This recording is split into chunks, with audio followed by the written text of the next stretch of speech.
Episode की starting Ben और रुक से होती है। एक नई दुश्मन नियांसी चैन ने दोनों को जाले में जकड़कर उल्टा लटका रखा होता है। नियांसी बिल्लियों को हिप्नोटाइज करके अपने काबू में करने की सलाहियत रखती है।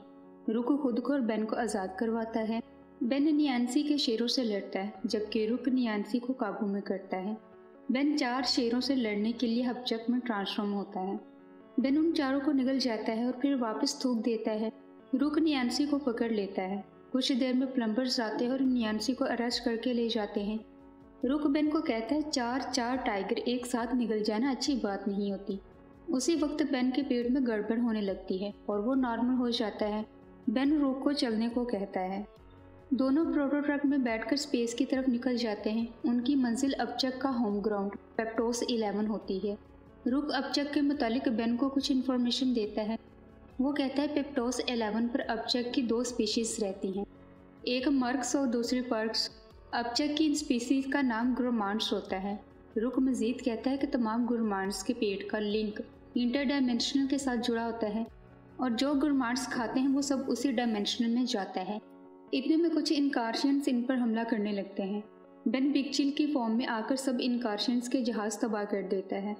प्रोटो ट्रक को कई बार टक्कर लगने से उसमें काफ़ी खराबी आ जाती है। रुक बड़ी मुश्किल से पेप्टोस 11 पर ट्रक को लैंड करता है। वो देखते हैं कि गुरमांड्स और इनकार्शियंस के दरमियान जंग लगी है। रुक कहता है शायद अपचक का पेट इसी अनहोनी की तरफ इशारा कर रहा था। एक गुरमांड को कुछ इनकार्शियंस घेर लेते हैं। बेन एको की फॉर्म में आकर उसको बचाता है जबकि रुक इनकार्शियंस को रोकता है। बेन ने जिस गुरमांड को बचाया था वो मर्क्स होता है और बेन उसको लेकर पर्क्स की तरफ जाता है। पर्क्स अपने स्पून्स उठाकर बेन पर तान देते हैं। मर्क जल्दी से बेन का तारुफ करवाता है। फिर वो बेन और रुक को लेकर मर्क्स और पर्क्स के लीडर्स के पास जाता है। दोनों लीडर्स आपस में बहस कर रहे होते हैं क्योंकि लास्ट नाइट इनकार्शियंस ने गुरमांड्स की क्वीन को पकड़ लिया था और अब पर्क्स और मार्क्स इसी मसले पर बात करने के लिए जमा हुए थे। पर्क कमांडर कहता है उन्हें प्लान ओमेगा पर हमल करना चाहिए जिसका हुक्म सिर्फ क्वीन दे सकती है, पर मर्क इनकार्शियन से लड़कर क्वीन को आज़ाद करवाना चाहता है। बेन भी मर्क का साथ देता है जबकि रुक बेन की मुखालफत करते हुए पर्क्स का साथ देता है। बज़ाहिर वो दोनों एक दूसरे के खिलाफ होते हैं पर यह भी इनके प्लान का हिस्सा था। बेन और रुक दोनों ही अपने अपने तरीके से गुरमांड्स की मदद करना चाहते थे। सीन इनकार्शियन शिप पर शिफ्ट होता है। इनकार्शियंस की कमांडर अटिया ने ही गुरमांड्स क्वीन को कैद किया होता है। अटिया क्वीन को कहती है वो पेप्टोस 11 उनके नाम कर दे, पर जब क्वीन मना कर देती है तो अटिया उन्हें फिर से कैद कर लेती है। बेन भी मर्क्स और गुरमांड्स के साथ शिप में आ जाता है। बेन और मर्क्स मिलकर क्वीन को तलाश कर लेते हैं। बेन क्वीन को आज़ाद करवाता है पर उसी लम्हे अटिया अंदर आती है और बेन को देखकर मजीद आग बगोला हो जाती है। अटिया के वार्न करने के बावजूद बेन स्पाइडर मंकी में आता है और क्वीन को लेकर भागता है। अटिया भी उसके पीछे जाती है। बेन और अटिया एक दूसरे से लड़ने लगते हैं। अटिया बेन को जोरदार पंच मारती है। बेन गिर जाता है और नॉर्मल हो जाता है। बेन किसी और एलियन में ट्रांसफॉर्म होने लगते हैं। अटिया क्वीन के सर पर गन रखकर बेन को कुछ भी करने से मना करती है। क्वीन अटिया को धक्का देकर गिराती है। अटिया के ध्यान भटकने से बेन को मौका मिल जाता है और वो केकन हॉक में बदल जाता है। बेन और अटिया लड़ते हैं। अटिया किसी तरह से भी हार नहीं मान रही होती। बेन अटिया को धक्का देकर क्वीन और सब मर्क्स को लेकर शिप से कूद जाता है और प्रोटो ट्रक में बैठ जाता है, पर अटिया सबसे नज़र बचाकर ट्रक के साथ लटक जाती है।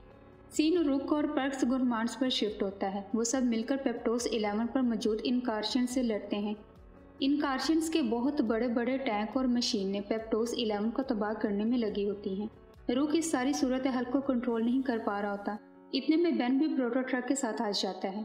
अटिया ट्रक के अंदर कूद जाती है और क्वीन को ट्रक से बाहर नीचे धक्का दे देती है। क्वीन इनकार्शियंस के टैंक के ऊपर गिरती है। रुक जल्दी से जाकर क्वीन को सेफली गुरमांड्स के हवाले करता है। साथ ही रुक टैंक को तबाह कर देता है। बेन भी अटिया को नीचे फेंक देता है। टैंक तबाह होने से तमाम इनकार्शियंस भाग जाते हैं। अटिया अभी भी नहीं जाना चाहती पर उसके सिपाही उसे समझाते हैं कि हमारे सिपाही आहिस्ता आहिस्ता ख़त्म होते जा रहे हैं। मजबूरन अटिया को अपने बाकी बचे सिपाहियों के साथ खाली हाथ लौटना पड़ता है। क्वीन सब गुरमांड्स को प्लान ओमेगा पर अमल करने की इजाज़त दे देती है। इजाज़त मिलते ही सब गुरमांड्स प्लैनेट पर टूट पड़ते हैं और यही प्लान ओमेगा था। जब प्लैनेट ही ना रहेगा तो अटिया किस पर कब्जा मांगेगी। बेन की तो सीटी वीटी ही गुम हो जाती है क्योंकि गुरमांड्स सारा प्लैनेट आइसक्रीम की तरह खा रहे होते हैं। रुक उसे हौसला देता है। बेन भी उनका साथ देने के लिए अपचक में ट्रांसफॉर्म होता है और वो भी हर चीज़ खाने लगता है। इसके बाद बेन और रुक अपने घर के लिए निकल आते हैं, जबकि गुरुमार्स अपना न्यू घर तलाश करते हैं। लास्ट में अटिया अपने डैड मिलियस से होलोग्राम के जरिए रब्ता करती है। वो झूठ बोलती है और अपने डैड से कहती है, हमने पेप्टोस 11 हासिल कर लिया है, पर हम उस पर कब्जा करने के बजाय उसको तबाह करेंगे ताकि ये सब के लिए एक मिसाल हो। मिलियस को अपनी बेटी का ये आइडिया पसंद आता है और अब उसका अगला मिशन पूरी यूनिवर्स थी। अब वो पूरी यूनिवर्स को अपनी मुट्ठी में करना चाहता है। और इसी के साथ हमारी ये एपिसोड ख़त्म हो जाती है। Thanks for watching.